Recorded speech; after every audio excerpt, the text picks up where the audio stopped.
Bonjour et bienvenue sur Boulevard BD. Aujourd'hui, Jailand, tome 3, Colère froide. De fils de roi à roi lui-même, Stern a appris que seul le résultat et le pouvoir comptaient. Mais maintenant qu'il y est, encore faudra-t-il s'y maintenir. Aucun scrupule ne l'a arrêté pour s'emparer de la couronne. Cela lui a fait de nombreux ennemis, prêts à tout pour le renverser.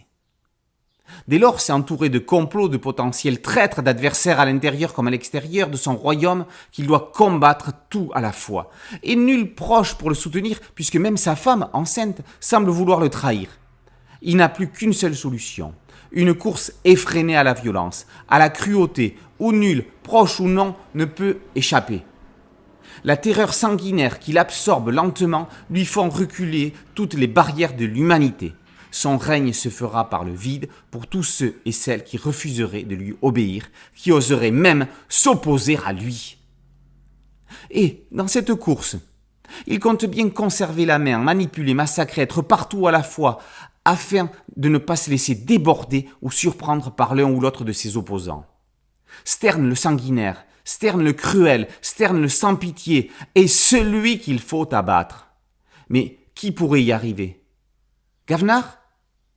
Erle, son épouse enceinte dont la vie ne tient qu'à la naissance de son héritier? Un ennemi encore invisible?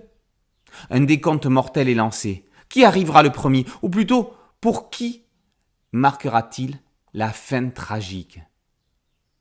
Le rythme de ce tome 3 est tel un océan en fureur. Il déferle sur le lecteur, ne lui offrant aucun moment de répit dans une narration nerveuse comme le dessin.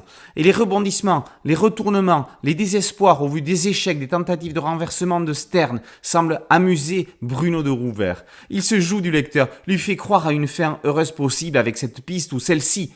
Pourtant, il accorde à son héros maudit le don de déjouer tous les pièges comme s'il devinait les arcanes machiavéliques d'un scénario bigrement bien ficelé. Cette atmosphère, en crescendo, est également largement due au talent de Przemysław Kloszyn. Si au premier tome, son trait semblait parfois brouillon, bien que collant idéalement avec l'ambiance voulue par le scénario, il explose ici de nervosité à certaines planches, de tendresse ou de désespoir à d'autres. Une palette de couleurs souligne les états d'âme des protagonistes qui gagnent en profondeur et en consistance.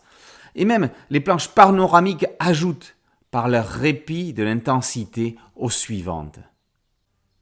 La saga est haletante, une course débridée d'un tyran nordique détestable, en fonction des goûts et affinités de chacun, loin des épopées vikings classiques prévisibles. Et une promesse, celle d'un 4e et dernier tome explosif. Jailand, tome 3, Colère froide, par De Roover et Kloszyn, est paru aux éditions Hanspach. Merci à mon ami Thierry Ligo pour cette chronique. Boulevard BD, c'est un podcast audio, une chaîne YouTube. Merci de liker, de partager et de vous abonner. À très bientôt sur Boulevard BD. Ciao.